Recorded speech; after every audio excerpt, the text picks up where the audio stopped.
Tourism department की ओर से लागू किए गए थे। फॉरेस्ट डिपार्टमेंट को लगा कि कुछ एरिया प्रोटेक्टेड एरिया है या फॉरेस्ट एरिया है, वहाँ टूरिज्म डिपार्टमेंट की पॉलिसी लागू नहीं होती। तो जो फॉरेस्ट एरिया और प्रोटेक्टेड एरिया है, वहाँ फॉरेस्ट डिपार्टमेंट ने अब इको टूरिज्म की को भी आज क्लियर कर दिया है। खास करके उसमें जैसे स्कूल एजुकेशन के टूर्स हैं या ट्रैकिंग है या 5 years 1 time in 5 years ये 3500 रुपया उनको ₹20 का कूपन मिलेगा ताकि वो साइकिल ही खरीद सकें और कुछ ना ले सकें। और डेथ रजिस्ट्रेशन में उनको पहले 300 रुपया प्रति डेथ, गाँव में कोई डेथ होती है तो उसको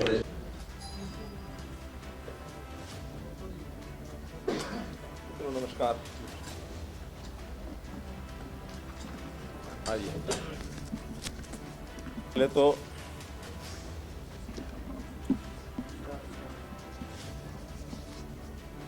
वर्ष 2023 और DPR इस नाते से श्री अमित अग्रवाल दोनों की बधाई और नव वर्ष 2024 और नए DPR मनदीप बराड़, इन दोनों को बधाई। मैं इसलिए दोनों को बैठा लिया साथ।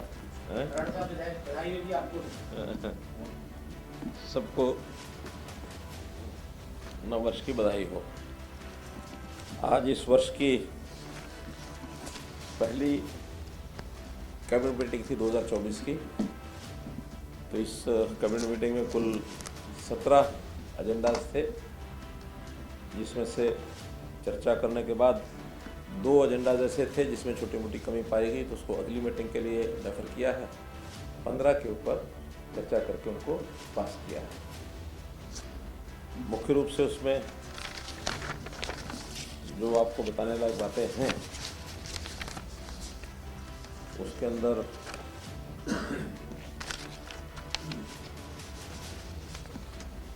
फॉरेस्ट डिपार्टमेंट का एक एजेंडा था जिसके अंदर चीफ वाइल्ड लाइफ वार्डन एक पोस्ट रहती है।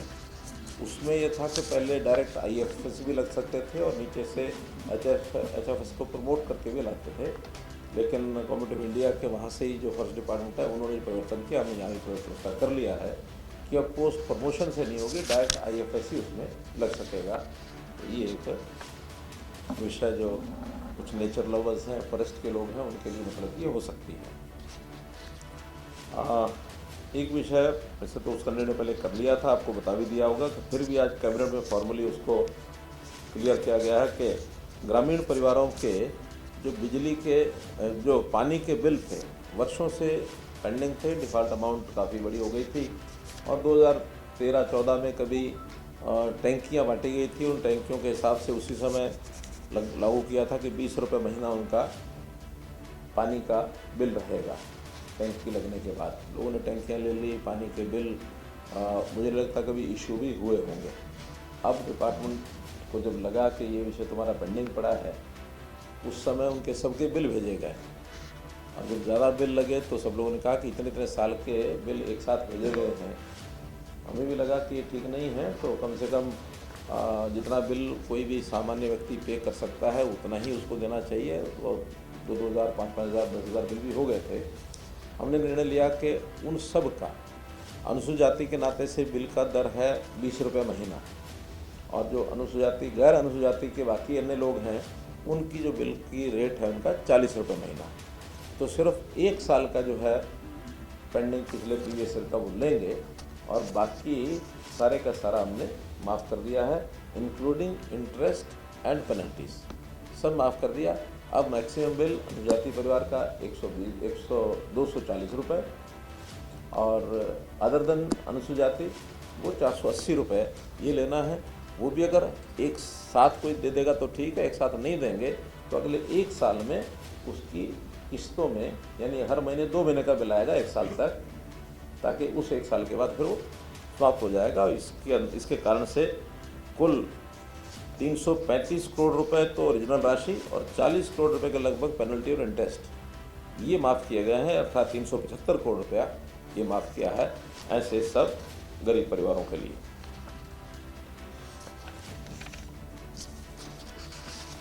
फिर इको टूरिज़्म, हरियाणा में टूरिज़्म को बढ़ावा दिया जाए, इसके लिए बहुत समय से हम प्रयत्न कर रहे हैं। खास करके जब हमने देखा कि टूरिज़्म डिपार्टमेंट के नाते से, चाहे वो मोरनी में टिकरताल है या फिर गुड़गांव में दमदमा है, अथवा ढोसी पहाड़ पर भी एक प्रोजेक्ट जो है वो क्लियर हो गया है रोपवे का, और इस प्रकार के कई छोटे छोटे प्रोजेक्ट्स बढ़ा रहे थे, वो सब टूरिज़्म डिपार्टमेंट की ओर से लागू किए गए थे। फॉरेस्ट डिपार्टमेंट को लगा कि कुछ एरिया प्रोटेक्टेड एरिया है या फॉरेस्ट एरिया है, वहाँ टूरिज़्म डिपार्टमेंट की पॉलिसी लागू नहीं होती, तो जो फॉरेस्ट एरिया और प्रोटेक्टेड एरिया है वहाँ फॉरेस्ट डिपार्टमेंट ने अब इको टूरिज्म की पॉलिसी भी लागू की है, उसको भी आज क्लियर कर दिया है। खास करके उसमें जैसे स्कूल एजुकेशन के टूर्स हैं या ट्रैकिंग है या अन्य जितने भी नेचुरल होम स्टे पॉलिसी है, नेचर कैंप्स हैं, इको फ्रेंडली अकोमोडेशन है, वाइल्ड लाइफ व्यूइंग है, एडवेंचर स्पोर्ट्स हैं, हर्बल इको टूरिज़्म है, मेडिकल हेल्थ एक्टिविटीज़ हैं, रिलीजियस कल्चरल इको टूरिज़्म है, visitors interpretation centres, conservation education, ऐसी जो फैसिलिटीज़ हैं ये सब उसमें फॉरेस्ट की ओर से भी लागू होंगी, ताकि हरियाणा के अंदर इसको ठीक से लागू किया जा सके। ग्रामीण चौकीदार, इनके लिए वैसे तो कुछ घोषणाएं कर दी थी, हमने लागू कर दी थी, और उसमें मुख्य रूप से उनकी जो मंथली ऑनरेरियम 7,000 रुपये से 11,000 रुपया ये महीने का कर दिया हमने, पहले से लागू हो गया है। यूनिफॉर्म अलाउंस 2,500 रुपये की बजाय 4,000 रुपये पर एनम किया है। Cycle allowance in 5 years, one time in 5 years, ये 3,500 रुपया उनको ई-रुपये का कूपन मिलेगा, ताकि वो साइकिल ही खरीद सकें और कुछ ना ले सकें। और डेथ रजिस्ट्रेशन में उनको पहले 300 रुपया प्रति डेथ, गाँव में कोई डेथ होती है तो उस पर रजिस्ट्रेशन करना होता है, 300 रुपया मिलता था, उसको हमने 400 रुपया प्रति केस ये किया है। और एक चीज़, सेवानिवृत्ति के बाद 65 साल की आयु में उनको सेवानिवृत्ति होती है, तो एक मुश्त 2 लाख रुपए की वित्तीय सहायता, मुख्य रूप से ये बिना कैबिनेट के एजेंडे के नहीं आ सकता था, तो ये आज क्लियर कर दिया हमने कि अब रिटायरमेंट के समय 2 लाख रुपया एक मुश्त वित्तीय सहायता ये ग्रामीण चौकीदारों को मिलेगी। सामाजिक सुरक्षा पेंशन, इसी तर्ज पर कुछ दुर्लभ बीमारियां हैं जिसकी संख्या 55 है, और जो राष्ट्रीय दुर्लभ रोग नीति, ऐसी जो डिजीज़ हैं उसमें दर्ज है, वो उन सबको भी परिवार की आय जिसकी 3 लाख रुपया ये इससे कम है, उनको उसी रेट पर, जैसे ओल्ड एज पेंशन का रेट होता है 3,000 रुपया पर महीना, ये उनको दी जाएगी। एक विशेष अंतर इसमें यह है कि सामान्यतः जो बाकी वर्गों को 3,000 रुपये महीने की जो पेंशन मिलती है, उसमें अन्य कोई पेंशन अगर ले रहा है 3,000 से ज़्यादा, तो उसको 3,000 रुपये नहीं मिलते, और 3,000 से कम किसी को मिलती है तो difference between 3,000 and the pension he is getting, वो डिफरेंस उसको दिया जाता है। लेकिन इस केस में ये जो बीमारियां हैं, इसमें पहले भी अगर कोई किसी प्रकार की पेंशन ले रहा है, उसका इससे कोई संबंध नहीं रहेगा। पहले वाली पेंशन के इन एडिशन टू दैट, उसके अतिरिक्त ये 3,000 रुपये महीना ये पेंशन को दी जाएगी। लगभग ऐसे 1,000 व्यक्ति हैं, पीड़ित हैं, जो इन दुर्लभ बीमारियों से, इन सबको प्रति माह 27 लाख रुपया, अर्थात वार्षिक 3 करोड़ 30 लाख रुपया इसका अनुमानित जो है व्यय इस पर होगा। एक एजेंडा है राज्य सूची, जो पिछड़ा वर्ग और अनुसूचित जाति, इसके अंदर एक संशोधन है। कुछ वर्ष पहले 7 जातियां अनुसूचित जाति में जोड़ने के लिए हमने लिखा था, जिसमें से 6 जातियों को अनुसूचित जाति के अंदर जोड़ दिया गया था। अहेरिया, अहेरी, हेरी, हरी, तुरी और थोरी, ये 6 जो है जोड़ दी गई थी एससी में। संयोग से कुछ परिवर्तन जो करने चाहिए वो नहीं हो पाए थे, तो ये 6 जातियां यहाँ एससी में ऑटोमेटिकली, क्योंकि केंद्र सरकार ने कर दिया था, जुड़ी गई, लेकिन जो 7 जातियाँ बीसी में भी चलती रही। 7वीं जाति है उसमें राय सिख, तो 7 बीसी में भी चलती रही, 6 एससी में भी आ गई। अब जो सर्टिफिकेट देते थे अधिकारी, कहीं तो एससी का दे रहे थे इन 6 जातियों का, कहीं बीसी को दे रहे थे। तो जब ध्यान में आई चीज, तब उसमें से अब 7 जातियों को बीसी में से अब एक ही जाति रह गई वहाँ राय सिख, बाकी 6 से निकाल दी गई, और वो 6 जो है अब एससी जाति में पहले से जुड़ गई हैं, वो जुड़ी हुई है। तो ये जो डबलिंग थी, डबल एंट्री, उसको समाप्त करके अब बीसी में 1 जाति, एससी में 6 जातियाँ, ऐसा उसको स्पष्टीकरण किया गया है। एक दूसरा उसके अंदर निर्णय ये है कि एक स्थान के ऊपर कुछ जो जंगम जाति है उसमें भी उसमें यानी जोगी, योगी, जंगम, और एक शब्द लिखा हुआ था जंगम जोगी, मिला करके जंगम डैश जोगी। अब जोगी चूँकि अलग से भी इसमें आया हुआ है और एक जगह जंगम जोगी दोनों लिखा हुआ है, तो जंगम समाज ने कहा कि हमारा केवल जंगम है, जोगी नहीं है। तो उसमें इतना ही परिवर्तन किया है कि वहाँ जंगम जोगी जहाँ इकट्ठा लिखा था, वहाँ जोगी हटा के केवल जंगम कर दिया, और जोगी अलग से वहाँ पहले से लिखा हुआ ही है। तो एक टेक्निकल सी एरर है, इसको ठीक किया गया। कुल मिलाकर के मित्रों, जैसे मैंने बताया कि एजेंडा भले 15 थे, लेकिन मुख्य रूप से यही थे, बाकी तो छोटे छोटे विषय थे, उसमें कोई बहुत ज़्यादा बताने की आवश्यकता नहीं है। इस संबंध में कोई बात आपको लगता, आपको कोई स्पष्ट करने की वही होम डिपार्टमेंट के ही हैं 2 वो। उसमें एक है डेड बॉडी का सम्मानजनक संस्कार किया जाए, उसके लास्ट राइट्स जो हैं सम्मानजनक तरीके से हों। उसमें कुछ प्रावधान 1-2 ऐसे थे जो कैबिनेट के हमारे साथियों ने जिस पर कहा कि हाँ ये थोड़ा सख्त है, उसको नहीं करना चाहिए, तो फिर वो दोबारा से उसको अगले कैबिनेट मीटिंग में लाएंगे और फिर से उसको करेंगे। वरना डेड बॉडीज़ का जो दुरुपयोग हो रहा है वो बहुत ज़्यादा हो रहा है, और डेड बॉडी हमारे लिए मानव व्यक्ति की डेथ हो गई तो डेड बॉडी भी अपने आप में सम्मानित एक वो है, उसका संस्कार उस ढंग से ही होना चाहिए। उसकी जो दुर्गति होती थी उसको नहीं करेंगे।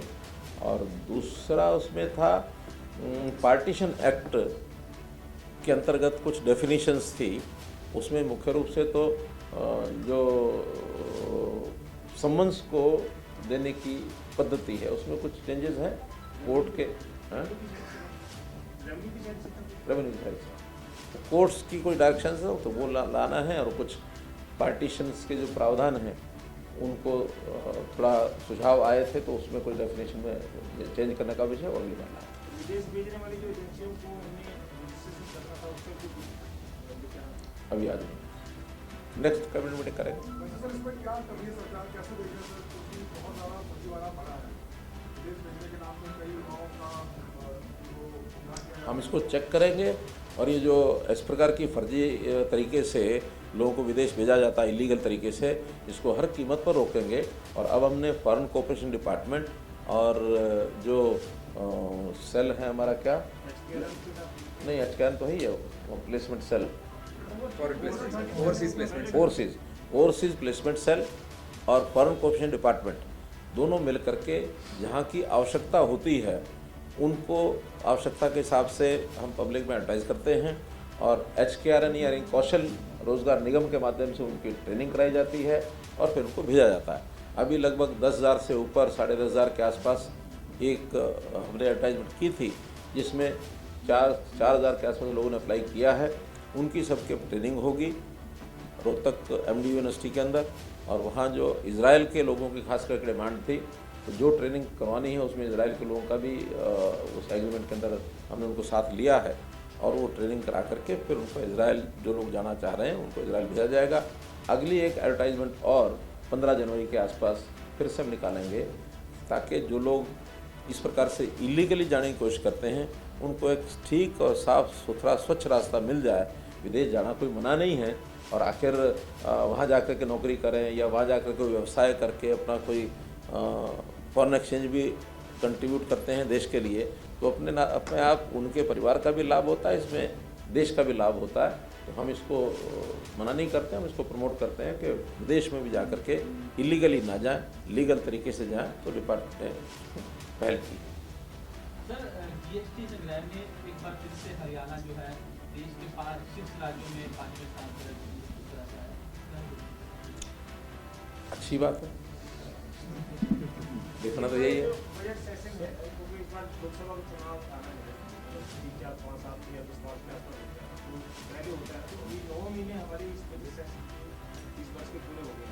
हमारी जो बजट की अलॉटमेंट की योजनाएं थी उसमें कितने प्रतिशत हमारा ये कम हो गया? वैसे तो 75 के आसपास पहुंच गए, पर हमको अगर तो टाइम ऐसा ना कि लास्ट के महीनों में कुछ एडजस्टमेंट्स होती हैं, 5-7% तो उसमें होती हैं। ये एग्जैक्टली हर महीने उतना ही नहीं होता, थोड़ा कम रहता है। आखिर में 2 महीने 3 महीने 2 महीने क्या मार्च में ही कुछ एडजस्टमेंट होती है, तो कुछ खर्चे उस समय बुक होते हैं। अभी मेरे हिसाब से 67% हमारा 21 दिसंबर तक का उसके अंदर एक आंकड़ा है। 9 दिन दिसंबर के और भी निकले हैं, तो और 2% ज़्यादा हुआ होगा तो 69 हो गया होगा। और मुझे लगता है कि उसमें 8-10% का कई बार अंतर रहता भी है, 5%, 7%, कभी 90 होता है, कभी 91 होता है। एक साल बीच में कभी आया था 108%, वो जितना हमने बजट बनाया था उसके बाद जो सप्लीमेंट्री बजट में और एक्स्ट्रा करने के बाद वो 100% ज़्यादा गया था, वरना ये 100% से नीचे ही रहता है। 90% और 90 के आसपास पहुँचता तो अच्छी परफॉर्मेंस होती है। कैपिटल एक्सपेंसेस जो सामान्यतः 35% उसमें रहते हैं। बीसी से जो एससी में लाया जाता है जातियों को, उनका क्या इकोनॉमी एंड सोसाइटल स्टेटस को भी देखा जाता है? ऐसा कि ये हम तो यहाँ से उसकी एक एससी कमीशन जो स्टेट का है उसकी ओर से जब भी कोई रिकमेंडेशन आती है हम उसको सेंटर के जो एससी कमीशन है उनको भेजते हैं, और सेंटर का एससी कमीशन उनकी सब तरह की चीज़ें देख करके उसका सोशल फिर उनका फाइनेंशियल और जो भी उसकी परिस्थिति रहती है उस हिसाब से एससी और ख़ास करके एसटी इन 2 वर्गों का निर्णय गवर्नमेंट ऑफ इंडिया करती है। बीसी का निर्णय हम स्वयं करते हैं। बैकवर्ड क्लास कमीशन एक बना हुआ हरियाणा का, तो बैकवर्ड क्लास कमीशन अगर हरियाणा का किसी जाति के बारे में कह दे कि इसको बीसी में डालना है, उसमें बीसी ए बीसी बी वो 2 वर्ग हैं, जिस वर्ग में डालना होता है तो वहाँ से रिकमेंडेशन आने के बाद फिर भी गवर्नमेंट उस पर विचार करती है कि वास्तव में डालने लायक है कि नहीं। मुख्यमंत्री की 22 जनवरी को अयोध्या में प्राण प्रतिष्ठा है। तमाम सरकारें जो है इस पल को यादगार बनाने के लिए तमाम घोषणाएं कर रही हैं।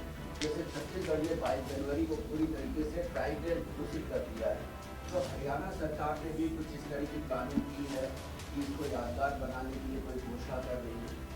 देखिए, पहली बात तो ये कोई सरकारी कार्यक्रम नहीं है, सामाजिक कार्यक्रम है।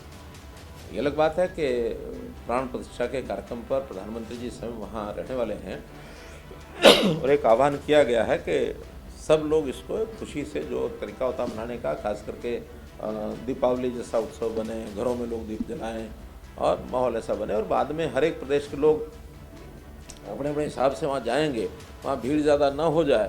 तो वहाँ की जो समिति है, प्रबंध समिति, उन्होंने प्रदेशों को प्रारंभ में 1-1 दिन का आह्वान किया कि इस 1 दिन में ही जो लोग आएँ उस प्रदेश के तभी आएँ, और 1 महीना 20 दिन बीतने के बाद तो एक नॉर्मल रूटीन में जो इसने जाना वो जाएंगे। हमारे यहाँ से 9 फरवरी को लोग जाने के लिए कहा है कि उस दिन, और हो सकता है उस दिन हम रेलवे डिपार्टमेंट से बात करके स्पेशल ट्रेन की बात करनी होगी तो वो भी करेंगे। मुख्यमंत्री एक सवाल है मेरा, अभी रैली में देखा होगा कि आपने कुछ टीचर प्रदर्शन कर रहे थे, आपसे मिलने का समय मांग रहे थे और पुलिस ने हल्का बल प्रयोग किया, जरूर रिपोर्ट ले उनकी एक ही मांग थी कि मुख्यमंत्री से हमारी मुलाकात करिए, हमसे बात करना चाहते हैं।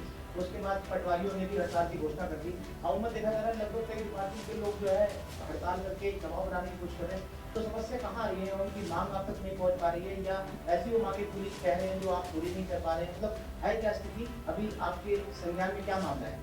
पूरे प्रश्न का आधा उत्तर तो आपने स्वयं दे दिया है ना, मैं भी वही कहना चाह रहा था। तो ये एक पूरा उत्तर बताएं। ये एक जो आपने कहा ना दबाव बनाना, तो ये एक अवसर होता है, लोग कोशिश करते हैं दबाव बनाने की, लेकिन हम लोग बड़े सरल तरीके से सबको बता देते हैं कि जो संभव है करना वो ज़रूर करेंगे, जो संभव नहीं है वो करना ठीक नहीं है। अब ये ठीक बात है कि गेस्ट टीचर्स को पिछले चुनाव यानी 2014 से पहले 10 साल पहले जब एक मांग रखी थी कि हमारी सिक्योरिटी कुछ हो, उस सिक्योरिटी के नाते एक स्पेशल बिल ला करके गेस्ट टीचर को इनकी 58 साल तक की नौकरी ये पक्की कर दी थी।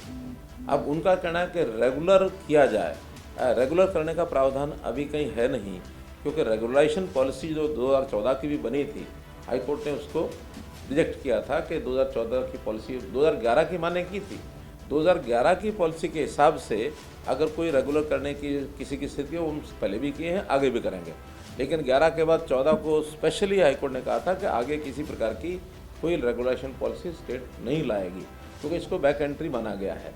रेगुलर भर्ती के नाते हमारा प्रोसेस सारा पहले भी चल रहा है, आज भी चल रहा है। हाँ, उस रेगुलर भर्ती को भी रोकने में एक गैंग लगा हुआ है, उस गैंग के साथ हमारी लड़ाई चल रही है। तो उस गैंग वो ना रोक पाए तो हम हर दिन उसके ऊपर विचार करते हैं कि कहीं ऐसी कमी कोई ना रह जाए जिसमें फिर उनको कोर्ट में जा करके और कोई बदमाशी करने का और अवसर मिल जाए। हाँ जी, गैंग का नाम ही बता दीजिए। वो भर्ती रोको गैंग। संसद में हाल ही में एक रिपोर्ट पेश हुई है जिसमें हरियाणा के संसद में हाल ही में एक रिपोर्ट पेश हुई थी जिसमें हरियाणा के 17 डिस्ट्रिक्ट्स का जो वाटर है, ड्रिंकिंग वाटर है, वो पॉइजनस स्टेट में पाया गया है। तो इसको लेकर एनजीटी ने भी एक शो मोड हुई है और हरियाणा सरकार से पूछा भी है कि इसको लेकर फिर मुझे ये रिपोर्ट इस ढंग से तो नहीं पता कि पॉइजनस पाया गया, बस के हाँ, वो तो मात्रा अलग अलग होती है। ये मात्रा तो प्राय सब जगह मिलती है, कम है या ज़्यादा है। ठीक है कि जहाँ पोल्यूटेड वाटर है उन इलाकों में ये सब है, लेकिन उसको खास करके जहाँ इंडस्ट्रियलाइजेशन हो गया, जहाँ इस प्रकार का केमिकल इंडस्ट्री खास करके जहाँ ज़्यादा है, कुछ ज़िलों में ऐसा है, तो उसको ठीक करने के लिए हम लगे हैं।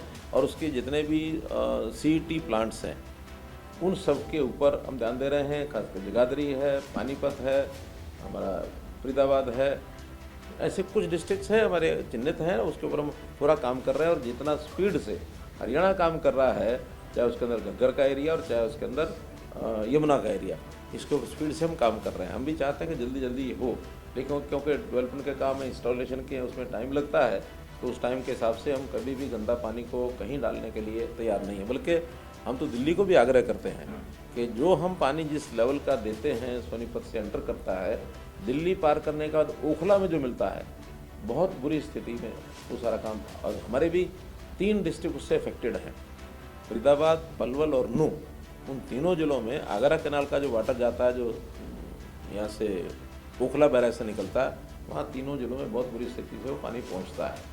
तो उसके ऊपर भी ध्यान कर रहे हैं, फिर भी सब मिलकर के इसके ऊपर और काम करेंगे। चलो आप पहले आप फिर कई नगर निगम के चुनाव पेंडिंग है सर, उसको लेकर चुनाव पहले आप देखिए, अभी कल भी चुनाव आयोग के लोगों से मैंने बातचीत की थी कि भी कौन कौन सी कमी कहाँ रह गई है। कुछ 2-3 स्थान ऐसे बचे हैं, उसमें नगर निगम भी हैं, नगर परिषद भी हैं, नगर पालिकाएँ भी हैं, जिनकी वार्डबंदी का काम है। ज़्यादातर वार्डबंदी काम पूरे हो गए हैं। हाँ, उसमें रिजर्वेशन का काम, वार्डबंदी के बाद रिजर्वेशन का काम होता है। महिलाओं के लिए रिजर्व होती हैं, SC के लिए, BC के लिए, तो रिजर्वेशन का काम भी काफ़ी हो चुका है। और मैं समझता हूँ जैसे ही वो कंप्लीट हो जाएंगे और 1-2 रह भी जाएंगे तो उनको छोड़ देंगे, बाकी सब कराएंगे बहुत जल्दी। उसका कोई टाइम टेबल अगर जैसे ही कंप्लीट हो जाता नीचे काम, हमने उसमें डाल दिया है, क्योंकि अभी 4 तारीख को ही 5 नगर निगम तो 4 जनवरी को ही उनकी टाइम पूरी हो रही है, तो बहुत जल्दी कल ही हो रहा है उसका, बहुत जल्दी कराने की कोशिश करेंगे। हाँ, पहले आप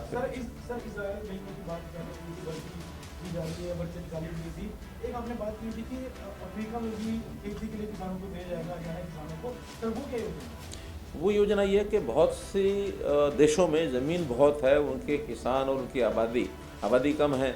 किसान भी जितनी टेक्निक हम यहाँ हरियाणा में जिस टेक्निक से लोगों को खेती करना सिखा रहे हैं, और जितना हरियाणा किसान मेहनती भी है, तो मेहनत करके, क्योंकि यहाँ लैंडलॉक स्टेट होने के नाते से ज़मीन बहुत कम है, और ज़मीन जो है धीरे धीरे इंडस्ट्रियलाइजेशन के कारण से, डेवलपमेंट के कारण से कम भी होती जा रही है। तो इसलिए ज़मीन हमें जहाँ भी कहीं उपलब्ध होती है, किसानों को वहाँ पहुँचते हैं। अभी पिछले 3-4 साल पहले मध्य प्रदेश में काफ़ी जिलों के अंदर ज़मीन जो है सस्ती भी मिलती थी और वहाँ खाली भी पड़ी थी। डेवलपमेंट करने के लिए किसान यहाँ से गए कर रहे हैं।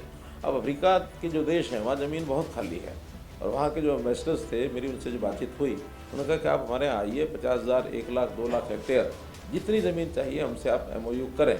अभी वर्बल बात हुई है, लेकिन एक फॉर्मल MOU उनसे हम करेंगे, और फॉर्मल MOU करने के बाद फिर हम किसानों को इनवाइट करेंगे कि जो वहाँ जाना चाहते हैं उनको कुछ सहायता भी करनी होगी, हम सहायता भी करेंगे।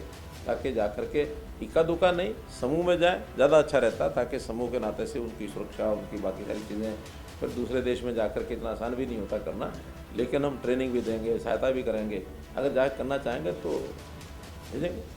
सर आपके जनसंवाद कार्यक्रम काफी प्रगति वाले रहे हैं, तो उनकी कुछ समीक्षा हुई, कितने कार्यक्रम हो चुके हैं और कितने जिले आपके हो चुके हैं और बाकी अभी होने वाले? ऐसे हर जिले में कार्यक्रम चल रहा है। मैंने कल भी एक स्टेटमेंट दी थी कि लगभग 60% हमारे कार्यक्रम हो चुके हैं, 40% अभी बाकी हैं। 25 जनवरी तक ये चलेंगे। अभी ग्रामीण क्षेत्र के अंदर सब कार्यक्रम पूरे कर रहे हैं और जैसे ही ग्रामीण कंप्लीट हो जाएंगे फिर वहाँ के जो रथ हैं उनको शहरी क्षेत्रों में भेज करके शहर के भी पूरे कराएंगे और बहुत आसानी से हम 25 जनवरी के सारे कार्यक्रम कर लेंगे। बहुत अच्छा एक रिस्पॉन्स है। ऑन एवरेज 500 से लेके 800 तक अलग अलग ज़िलों में लोग आ रहे हैं और जहाँ 800 का मतलब है कहीं 1200-1500 भी होते तो कहीं 200-300 ले जाते हैं। एवरेज का जो है वो 800-900 तक भी पहुँच गया। अच्छे कार्यक्रम, बल्कि हरियाणा जो है इसमें सारे देश में, क्योंकि डाटा सारे देश का मिलता है, Haryana at the top of the all states. विकसित भारत की बात करें, विकसित भारत, हाँ। उसमें संकल्प यात्रा का देखो वहाँ की उपलब्धि बताते हैं और अपने जनसंवाद कार्यक्रम में जो लोग इस वजह से तो टोटल 60% जो आप कह रहे हैं हो गया है। कितने इसमें कार्यक्रम में लोगों की शिकायतें या लोगों की जो डिमांड्स जो आई है जो हमारे पोर्टल भी सब जगह आती हैं, कहीं 100, कहीं 200, कहीं 50, कोई ऐसी जगह।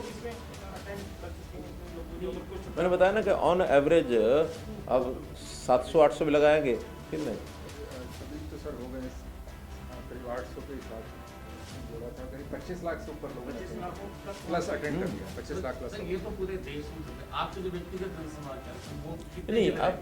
व्यक्तिगत जनसंवाद और ये हमारा विकसित भारत संकल्प यात्रा, इसको हमने मिला दिया। अब पहले मैं अलग कर रहा था उसको, लेकिन वो भी एक गांव का ही कार्यक्रम होता था। अब उसमें शायद स्पीड में और समय लग सकता था हमें, लेकिन अब चूँकि एक सरकारी कार्यक्रम के नाते केंद्र की ओर से आ रहा है, सब जिलों में रथ भी आ गए, सब हो गया। उसमें हमारे MLAs हैं, हमारे सांसद हैं, मंत्री हैं, जहाँ ये नहीं जा सकते हैं तो और जो स्थानीय नेता जितने हैं वो सब जाते हैं। इसलिए सारे के सारे उसमें कवर हो जाएंगे।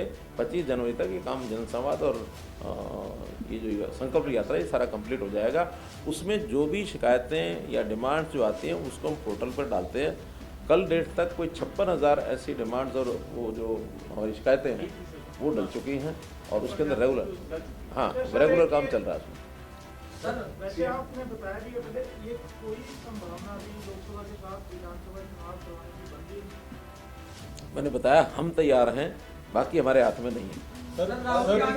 सीएम साहब, जब तक हम कैबिनेट से विधानसभा को डिसॉल्व करने का फैसला नहीं करेंगे तो चुनाव करा नहीं सकते। नहीं, 6 महीने पहले करा सकता है।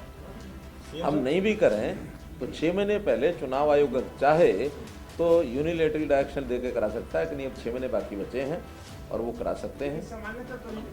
नहीं, अब तो उनके अधिकार है, उनका अधिकार उनका है, वो कराना चाहे करा सकते हैं। कोई अभी तक नहीं। सीएम साहब, केजरीवाल जो तीसरा सम्मन भी नहीं गए, स्किप कर दिया आज तक, तीसरी बार ईडी ने बुलाया, इसको क्या कहना? मैं तो ये कहूँगा कि आपको केजरीवाल से पूछना चाहिए। भारत जोड़ो यात्रा के बाद अब भारत न्याय यात्रा की शुरुआत कर रहे हैं, हालांकि इसमें हरियाणा शामिल नहीं है। हरियाणा इस बार, पहले हरियाणा में भारत जोड़ो यात्रा चली, इस बार भारत न्याय यात्रा हरियाणा में शामिल नहीं है। क्या कहेंगे? हरियाणा में एक दूसरे का जो अन्याय कर रहे हैं वो वही है। किससे न्याय मांग रहे हैं, किसके लिए मांग रहे हैं? वो एक एस के क्या वो एस आर के हुडा से अन्याय कर रहा है, हुडा किसी और से न्याय कर रहा है। तो वो अन्याय की गाथा है उनकी, तो अन्याय को ख़त्म करना है तो जहाँ उनको लगता है वो हिसाब से कराएंगे। नहीं, मैं नहीं जा रहा। मुख्यमंत्रियों को ये कहा गया है कि बाद में जो निश्चित दिन है, खासकर 9 फरवरी, मुख्यमंत्री सब अपने प्रदेश के लोगों के साथ वहाँ जाएं, ऐसी अपेक्षा है। जाना नहीं जाना उस समय की देखेंगे, लेकिन वहाँ एक निश्चित सूची में अभी मुख्यमंत्रियों को छोड़ा है। बाकी प्रदेश के और देशों के, यानी बाकी प्रदेशों के और जो लोग हैं, सांस्कृतिक लोग हैं, धार्मिक लोग हैं, उस प्रकार के लोग हैं, तो प्रधानमंत्री वहाँ रहेंगे, मुख्यमंत्री अलग से अपने अपने कार्यक्रम। 6 जनवरी को आपके अध्यक्ष आ रहे हैं, कोई विशेष राष्ट्रीय देश जी का घर है। सीएम साहब, विपक्ष के निशाने पर HKRN है, उनका साफ तौर पे कहना है कि पहले जो ठेकेदारी प्रथा को खत्म करने की कोशिश की गई थी और सरकार भी ठेकेदार बन चुकी है, और साथ ही साथ इजराइल भेजने के मसले में उन्होंने कहा कि इजराइल में जो हालात बने हुए हैं ऐसी स्थिति में सरकार किस बिना पे उन्हें बेच रही है इजराइल, और क्या उनकी सुरक्षा को लेकर क्या कुछ रिस्पॉन्सिबिलिटी जो है वो सरकार ने ली? देखिए, पहली बात तो है कि अच्छी अच्छी चीज़ों को अपने निशाने पर वो रखें हैं, तो मुझे अच्छा लगता है। HKRN को उन्होंने निशाने पर लिया है, जैसे पहले फैमिली ID को लिया था, पहले पोर्टल को लिया था, अब उन्होंने ये HKRN को ले लिया है। तो जो चीज़ें ठीक चीज़ें हैं, अच्छी चीज़ें हैं, उनको निशाने पर लेंगे तो जनता उनको निशाने पर ले लेगी, ठीक है ना। HKRN इन सब समस्याओं की निजात दिलाने के लिए एक हमने निगम बनाया है, और वो आज भी उसकी जो उपयोगिता है वो उनको समझ में नहीं आ रही है। आज जो लोग जो उस नौकरी को कर रहे हैं, जो आउटसोर्सिंग पर जो उनके साथ अन्याय होता था, जो उनके साथ एक प्रकार से शोषण होता था, उस सब से बच गए हैं। सबको EPF के अंतर्गत दर्ज कर लिया गया है, सबको ESI का बेनिफिट मिलता है, सबको सैलरी टाइम पर मिलती है, जो कट लगते थे वो सब खत्म हो गए हैं, सबको निश्चित अपना पता है। हाँ, इतना ही है कि वो है ये भी आउटसोर्सिंग का ही, ये कोई पक्की नौकरी नहीं है। इसमें हमने अपनी योजनाओं में जो प्लानिंग बनाई है, पारदर्शी बनाई है, कि जो गरीब है, जो पुअर है, जिसको छोटा सा काम मिलने के बाद भी उसके परिवार का सिस्टम चल पड़ेगा, हमने प्राथमिकता उसको दी है। कि परिवार की आय 1 लाख रुपए से कम है तो उसके कोई नौजवान है तो पहले उनको दो, फिर 1.5 लाख से कम है, 180 से कम है, फिर उसको दो। दूसरा, उसमें अच्छे जो क्वालिफाइड पढ़े लिखे लोग हैं उसके हिसाब से मार्क्स हैं, उनका रैंकिंग बनता है, रैंकिंग के हिसाब से जितनी जहाँ से आवश्यकता होती है उनको दे देते हैं। ये सबको पता है कि 1 साल के बाद फिर रिन्यूअल होगा इसका, जैसे आउटसोर्सिंग में होता है, तो सारा रिन्यूअल होता है, सब हिसाब से होता है, और ठेकेदारों से उनको मुक्ति दिलाई है। ये हमने कमिट किया था, हम ठेकेदारी प्रथा में से उनको बाहर निकालेंगे। अच्छा, शुरू में जो लोग नहीं आए थे, हमने ऑप्शन दी थी, जो इसमें आना चाहे आए, नहीं तो ठेकेदार के हिसाब से जो काम कर रहा है करता रहे। जो लोग उस समय नहीं आए थे, आज उनकी सिफारिशें हैं, दबाव हैं कि हमको भी HKRN में डालो, हमको HKRN में डालो, तो डिमांड हो रही है। अगर ये इस प्रकार का होता तो फिर लोग डिमांड क्यों करते। और मैं कहता हूँ एक अच्छी चीज़ हमने शुरू की है और वो इसको टारगेट पर ले रहे हैं, तो कम से कम जिनको इनका लाभ हो रहा है वो तो सब उनके विरोध में खड़े ही हो जाएंगे। HKRN में उनके जो सिस्टम ठेकेदारी के माध्यम से जिनके जुगाड़ बैठे हुए थे, वो जुगाड़ खत्म हो गए, इसलिए उनको HKRN गलत लग रहा है। जो आप 60,000 की भर्ती की बात कर रहे हैं, हाँ, जो 60,000 की भर्ती की आप बात कर रहे हैं ना, उसमें एक नया विषय जो अभी हाईकोर्ट में गया, समाज क्रांति मानदंड के जो 5 अंक हैं, उसकी वजह से ग्रुप C के जो आपने उसी में कहा था कि जैसी स्टे हटेगी 18 दिन में लगेगी, लेकिन वो सामाजिक आर्थिक मानदंड पर रोक लगी उन होगी। जो बाकी बचे ग्रुपों के पेपर उनके बारे में अगर आपकी कोई चर्चा हुई? मेरी चर्चा हुई है, और उसमें यही है कि 5 अंकों पर कोई रोक नहीं लगी है। वो 5 अंकों के हिसाब से तो HKRN का जो रिजल्ट पहला टेस्ट है, क्योंकि स्टाफ सिलेक्शन कमीशन में CET का 2 टेस्ट हैं ग्रुप C के। एक पहला टेस्ट जनरल टेस्ट है सबका, वो एलिजिबिलिटी टेस्ट है, उसमें 5 अंकों के साथ एक सिलेक्शन हो चुकी है, 3.25 लाख लोग उसमें पास कर चुके हैं। जो सेकंड टेस्ट है उसमें 2.5 अंक उनको मिलने थे, तो सेकंड टेस्ट में उन्होंने कहा कि इस 2.5 अंक का फैसला बाद में देंगे, अभी 2.5 अंकों के छोड़ के बाकी रिजल्ट बनाकर और आप लोग अपना रिजल्ट घोषित कर सकते हैं, ले सकते हैं और बाद में रिजल्ट भी घोषित कर सकते हैं। तो 2.5 अंक जो सबसे नीचे वाले होंगे उतनों का रिजल्ट रोकना होगा, क्योंकि अगर 2.5 अंक का बेनिफिट मिलता है कि नहीं मिलता है वो कोर्ट ज़्यादा डिसीजन करेगा। अगर नीचे वालों को 2.5 अंक का बेनिफिट मिल जाएगा तो 2.5 अंक ऊपर चले जाएंगे, और नहीं मिलता है तो जो ओरिजिनल 2.5 अंक या सारी लिस्ट है उस हिसाब से उनके सेक्शन मानी जाएगी। तो इसलिए उतना ही हम छोड़ करके बाकी सबका घोषित करें। अभी शुरू हो गए हैं, 56-57 तो रोका ही हुआ है, बाद में 31, 30 और 31 को कई ग्रुप्स के हो गए हैं। ये कुल मिला के हाँ, अब फिर हर सप्ताह 2-3 टेस्ट चलेंगे। पीछे आपने 2023 में घोषणा की थी कि जल्दी मेडिकल की सुविधाएं मिलेंगी सभी को, और अब तो आपने अपनी एक विशेष जिम्मेदारी अमित अग्रवाल जी को दे दी है कि वो आपके सारे प्रोजेक्ट को जल्दी हैंडल करें। ये प्रोजेक्ट हमारा पेंडिंग रह गया। 3 लाख तक की जिनकी इनकम है वो सारे उसमें शामिल हो गए हैं, 3 से ऊपर बाद में सोचेंगे। धन्यवाद।